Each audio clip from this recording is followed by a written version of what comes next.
Romance of Sui in Tang Dynasties Chapter 16. We follow Qin Shubao as he heads towards Chang'an, because his pretty low-ranking official job runs headfirst into this suddenly massive reputation he didn't even know he had. Exactly. And to really get it, we have to start with this core idea, this philosophy from the source text. It's a maxim that basically dictates how everyone, especially the powerful people, act in this story. It goes, "Insak mi for," which, roughly translates to, the person who gives a favor should never expect anything back. Okay. But the person who receives the favor, they must never forget the one who helped them. That feels crucial, because the whole story we're about to dig into really hinges on the receiver, who happens to be Li Yuan, the Duke of Tang, the guy who eventually founds the Tang Dynasty. He's the one acting on this debt of gratitude. It's like the ultimate political IOU. It totally is. So the scene starts with Qin Shubao and his three companions, Wang Godang, Qi Guoyuan, and Li Rigui. They're approaching this temple complex, and it's clearly just been renovated. Big time. And right away they notice some pretty high-status people are involved. Yeah, they spot this official overseeing the work.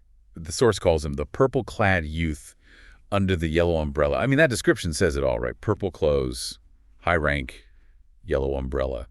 That's like an official delegation, maybe even imperial ties. This guy is Chai Xiao, and he's Li Yuan's son-in-law, the Jumnan County Prince Consort. So top tier. Right. So immediately they're in the orbit of serious aristocracy. And the temple itself, it's being rebuilt by Li Yuan of Taiwan, the Duke himself. And the reason for this massive project, well, according to the source, it's surprisingly personal, almost mundane in a way. It seems almost like a spiritual PR move. Is that fair? Apparently, Li Yuan's wife, Du Furen, gave birth to their second son right there on the temple grounds back in the Ren Shou year. Yeah. And Li Yuan got worried that he'd somehow contaminate the sacred ground. So his fix is rebuild the entire place. Yeah. I mean, it's definitely a tone, but it's also a massive flex, right? Showing off his wealth, his piety, his cheer. But the real point of interest for Qin Shubao and his group, the place they head towards, is this newly built side building, the Bode Shrine, the Hall of Repaying Virtue. And when they go inside, boom, they're face-to-face with this physical monument to Li Yuan's gratitude. And this is where the source gets incredibly specific. It's not like an altar to a god or some famous ancestor. No, it's a statue of a standing figure. Yeah. And he's clearly dressed like a traveler or maybe a low-ranking soldier. And Li Yuan was apparently obsessed with getting the details right. The statue wears the specific powder blue felt cap from Fan Yang, a heavy black cloth gown, but then over that, a yellow military jacket. Got the leather belt, the plaque and knife, and these very specific accessories, and crucially, yellow deerskin boots. Okay, wait, why the deerskin boots? Why specify that, it feels like? Like Li Yuan is making a point. He's not just honoring a soldier. He's honoring this specific guy, maybe emphasizing how humble he looked. I think so. It makes the honor feel more personal, more specific. If it was just a generic statue, maybe it wouldn't land the same way. By getting the boots right, the traveling gear, he's basically shouting, I remember exactly who saved me, and this is what he looked like. It really maximizes the impact. That makes sense. But the real kicker, the absolute stunner, it's the plaque next to the statue. 6 gold characters. Benefactor Qiong Wu, living position. Okay, let's pause on living position Sheng Wei. That's huge, isn't it? Shrines are for gods, ancestors, the dead, usually, to set up a living position for some guy, a commoner.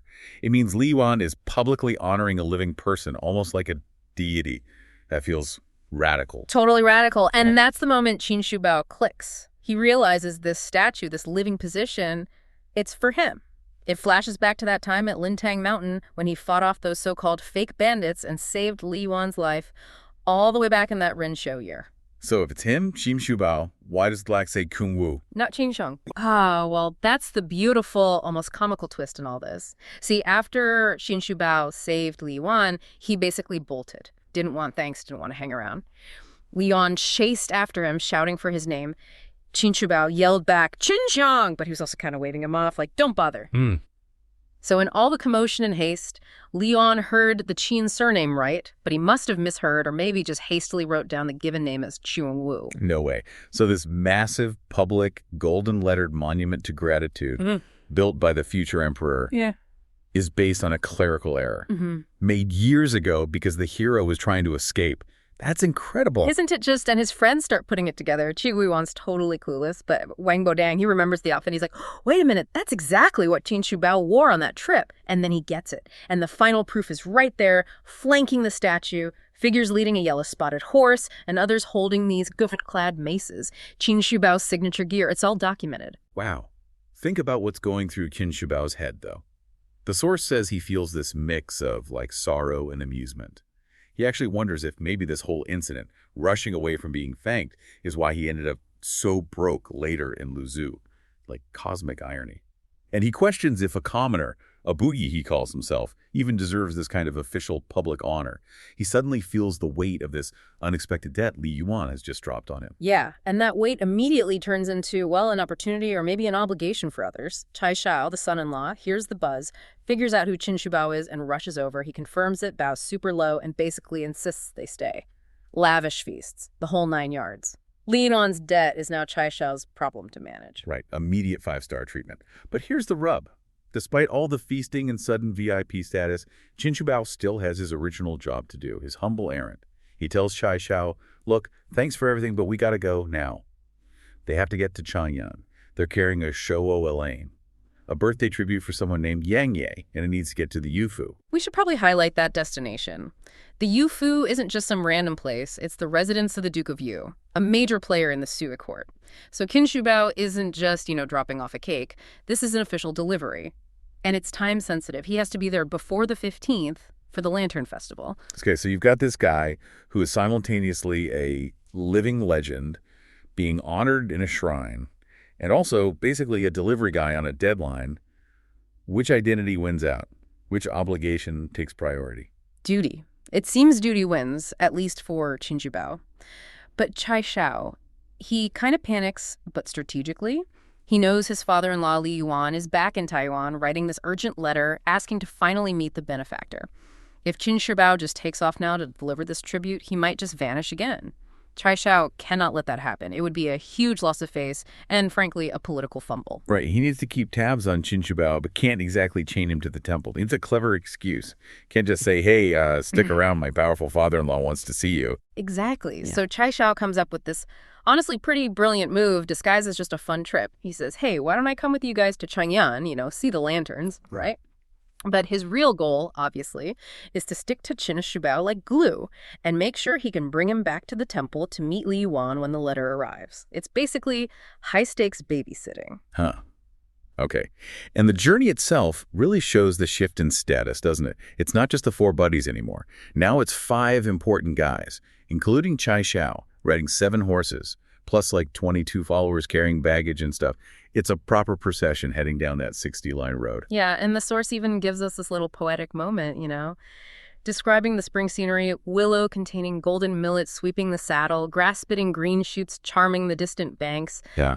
Even amidst all this political maneuvering and drama, the world just keeps turning. Spring is coming. Nice touch. So they travel, but because they started late, they get near Chang'an as it's getting dark. And Qin Shubao, still laser-focused on his actual mission, makes a smart call. He decides to avoid the city itself, entering the capital during a huge festival. Chaos, crowds, potential trouble. Better to stay outside. So they stop just outside the Mingda Gate at this place called the Tao Family Inn. And Qin Shubao immediately starts setting up his plan for, a stealth delivery. He arranges this big feast for everyone. Chai Shao, his companions, gets them all comfortable, fed, probably drinking, setting them up for a long night's sleep. Because his real duty, the official one, needs doing under the radar. He has to deliver this tribute without this whole new entourage knowing, especially Chai Shao, so he quietly asks the innkeeper for a guide, someone who knows the way to the Yufu, which is near that gate. Right, and the innkeeper finds him 2 guys. An old servant named Tao Rong, who knows the local streets and, importantly, the proper etiquette for delivering fancy gifts, and his brother, Tao Hua, basically just to help carry everything. And Qin Shubao divides the gifts into 4 felt bags. Practical pays the brothers a couple strings of cash. And then, the key move. Before dawn, while everyone else, including the watchful Chai Shao, is fast asleep, he just slips out. Gone. The irony is just so thick, isn't it? After days of being hailed as this great hero, immortalized in a statue by the future imperial family, Qin Shi Bao's first instinct is to sneak away in the dark to complete this small, discreet, low-status delivery job, the duty he had before all the recognition. That's still paramount for him. It's an amazing snapshot, that collision of honor and duty. You've got Li Yuan, the future emperor, building this massive public shrine, obsessing over the details of Qin Shi Bao's commoner clothes, all for one single rescue. And that public debt instantly elevates Qin Shi Bao as high-ranking officials practically stalking him. Yet he still feels the pull of his original humble task so strongly he has to sneak out to do it. So let's start there with the Duke. Just how powerful was this guy? Okay. Let's get into this. The sources say the Duke of Yu had great favor, long Chong, massive favor. And when the Chen dynasty fell, the rival dynasty, he gets this trophy, just scream status, 100 concubines and female officials straight from the defeated Chen palace. Yeah, I mean, that's not just rich. That's raw political muscle on display. It represents the total conquest of the South, sure, but it also tells you about the Duke himself. But the sources actually call him a Jiangxun, a crafty hero. Maybe complex hero is a better way to put it. Crafty implies a certain edge. Definitely an edge. Yeah. His life was apparently spectacular, indulgent, and yeah, having 100 women from a fallen royal house, that's the ultimate flex, right? But power like that, it attracts whispers, doesn't it? Even if they're careful whispers. And that happens at a banquet he throws for his staff. His advisor, this Li Xuansui, he says something incredibly bold, basically saying the Duke is only lacking Laozi's elixir. Wow. That's walking a tightrope, politically speaking. Referencing Laozi's elixir of immortality wasn't a compliment. It was a coded warning. Ah, so he's saying... He's pointing out that all this indulgence, the huge household, the luxuriettes, draining his energy, inviting trouble, basically saying, you're burning the candle at both ends, Duke. You won't get to enjoy this forever. Okay, wait. So a chief minister, this powerful, gets basically called out, even if it's veiled, and he doesn't just get rid of the advisor. No, that's what's interesting. Seems less like virtue and more like calculation. Is he playing a game here? Oh, absolutely. The Duke just says, I have my own way of dealing with this. He seems to get the point. This huge group of captive women is now maybe a liability, politically, logistically. So he responds with this incredibly calculated move. It's designed to force a very public display of loyalty, or, the opposite. And the move itself is just wild. The next day, he gathers all 100 women, tells them, stand left if you want to leave, find a husband. Stand right if you want to stay here with me. Yeah, it's pretty extraordinary for a man of his stature to potentially give up such a visible symbol of his power and conquest. The source has that lovely line, like opening a cage to release birds. You really feel the sense of captivity these women might have felt. So the results, did they mostly bolt for the door? The majority did, yeah, nearly half. Something like 40 or 50 women knelt on the left almost immediately, choosing freedom, the uncertainty of it, maybe a simple life with one husband, over staying in this gilded cage. Earthen windows and rope hinges, the source calls that simpler life. It's quite poetic. It really is. They want it out. But the real insight maybe comes from the ones who didn't leave, the loyal few. Exactly. We're told only 2 women stayed. 2 beautiful women. One was the Liqing princess. She's weeping, holding a sword, and the other is Zhang Chuchen. She's holding a whisk, and the text calls her a strange woman of chivalry, intelligent and beautiful. Okay, Liqing princess weeping with a sword. That sounds like a story in itself. It is. She used that moment to bring up the famous broken mirror story with her former husband, Xu Deyan. For anyone listening who doesn't know it, Po Cheng Chang Yuan, it's a classic Chinese tale about separation during wartime and the hope of eventually reuniting, finding the other half of the mirror. So she's signaling deep personal grief, loyalty to her past, choosing fidelity, essentially. Precisely. It wasn't really about loyalty to the Duke, but loyalty to her own past and husband. And Zhang Chuchen, the strange woman of chivalry, she's the really fascinating one here. Why did she stay? She stayed, but her reasoning. It wasn't emotional loyalty, not like the princess. No. When asked, she says something like, the Duke's deep kindness made this place home. But then she gets practical.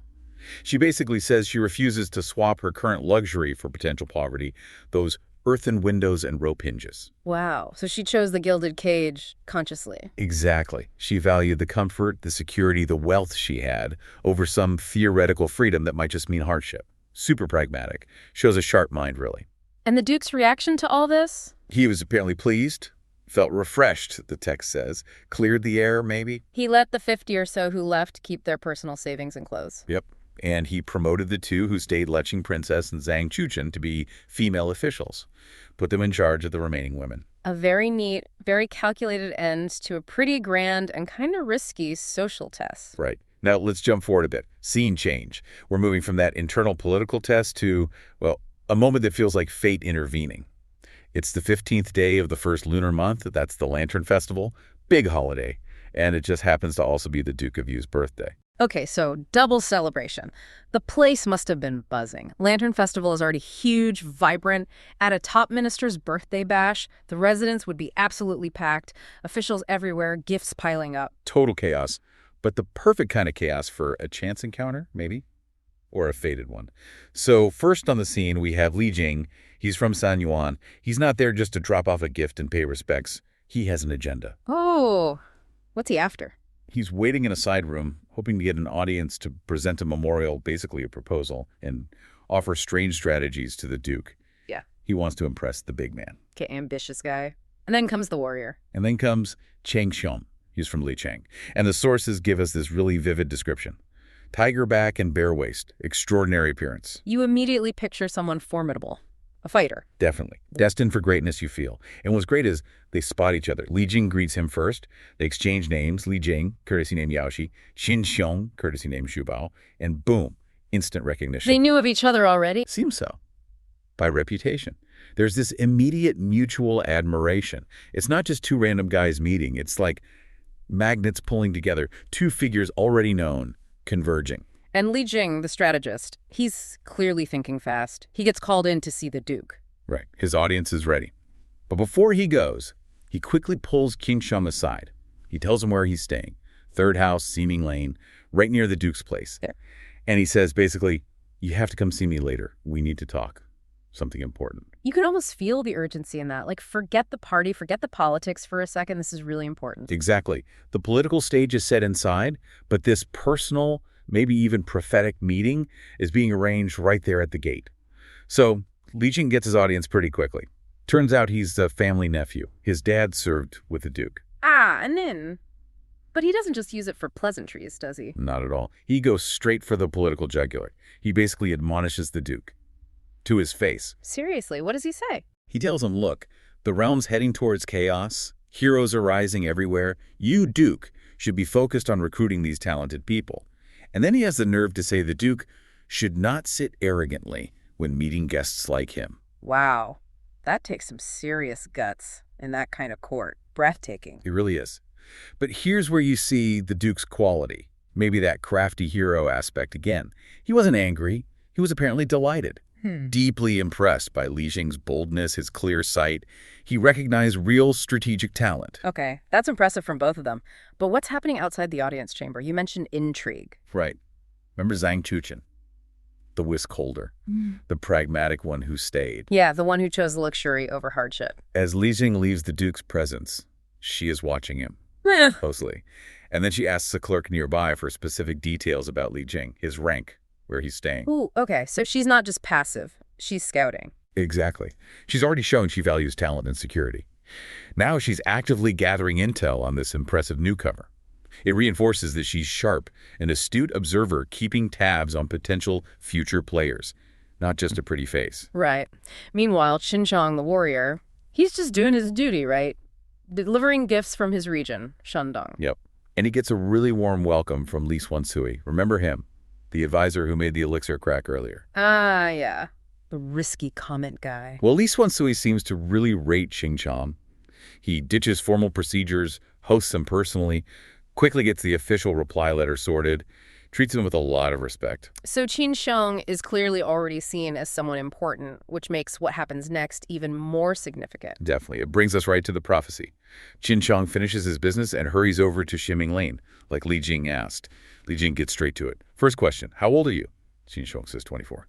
Then asks who he's with, any companions, establishing this is personal, specific. Setting the stage for something serious. And then Li Jing reveals his expertise. Feng Jane. Okay, Feng Jian. We need to unpack that. It's more than just reading someone's palm, isn't it? Oh, much more. It's a complex art. It includes physiognomy reading features, face, body structure, but also fortune-telling, understanding destiny, even linking it to cosmology, the stars. Li Jing is about to use both personal signs and celestial omens for his warning. Right. And the warning itself, it's incredibly detailed. What's the first part, the personal bit? He focuses on Qin Sheng's face. He tells him his yin-tang is currently dominant. The yin-tang, that's the spot between the eyebrows, right? Exactly. In Chinese face reading, it's crucial. A hall of impressions, seat of fate, fortune, life outlook. Very important spot. But Li Jing sees a problem. He sees black qi encroaching. Black qi, that sounds bad. Universally bad in this context. Hei qi, dark energy. It signals disaster, death, serious illness, major misfortune. So Li Jing predicts, specifically for Qin Qiong, a calamity of panic and fear. Something terrifying is coming directly for him. Wow, okay, that's heavy. But then he goes bigger picture, uses the stars. Yes. He says he was observing the heavens the night before. But remember, it was the Lantern Festival, 15th day of the first month. He specifies the time, the third watch. So deep in the night. And he saw a comet pass. Comets are usually bad news in traditional astrology, aren't they? Almost always. A major ill omen. And Li Jing interprets this comet as predicting a wider disaster. A calamity of weapons, fire, and robbery for everyone, the general population. So personal danger and public chaos are converging right now. Precisely. The timing is critical.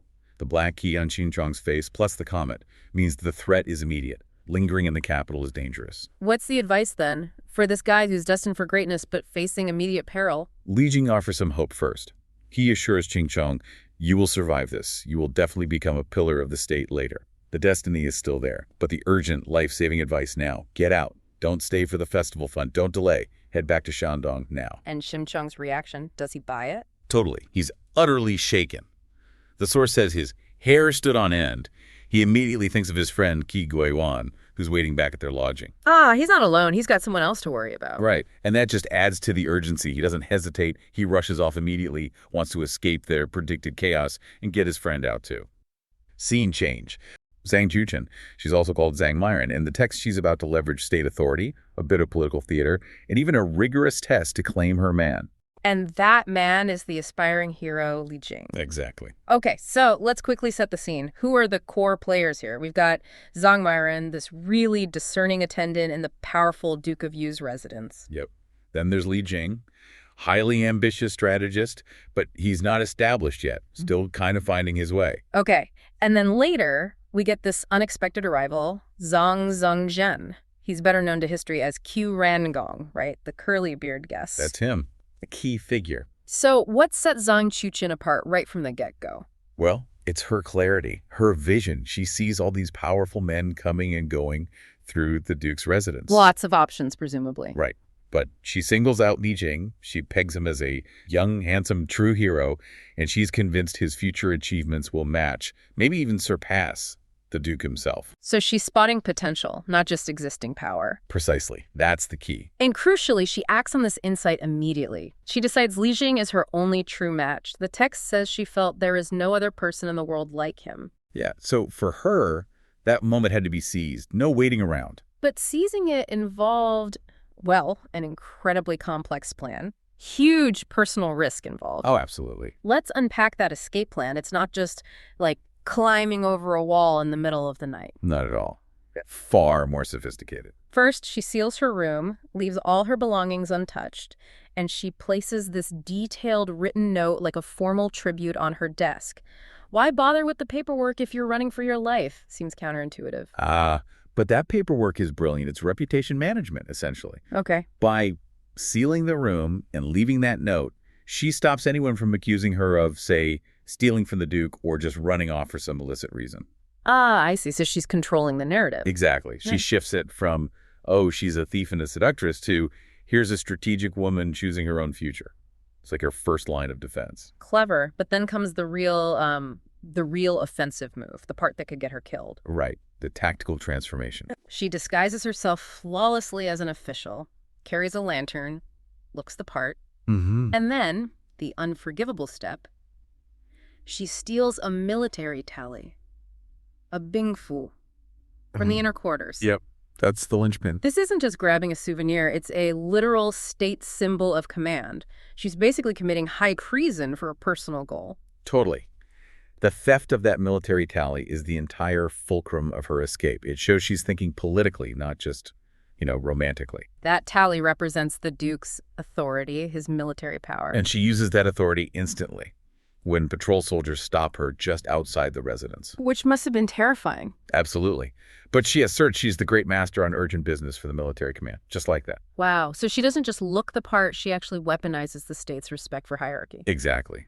The soldiers, they see the official attire, they hear the confident tone, maybe glimpse the tally. Mm-hmm. They don't question it. They just salute and let her pass. So that tally bought her freedom out of the residence. It did. But more than that, it bought her the legitimacy she needed for Phase 2, testing Li Jing. Right. So she's engineered the perfect exit. Now she has to engineer the perfect test for her chosen guy. Mm-hmm. She gets to his lodging, still in full official gear, and she puts that stolen military tally right there on his table. Can you imagine? It's such a visual statement.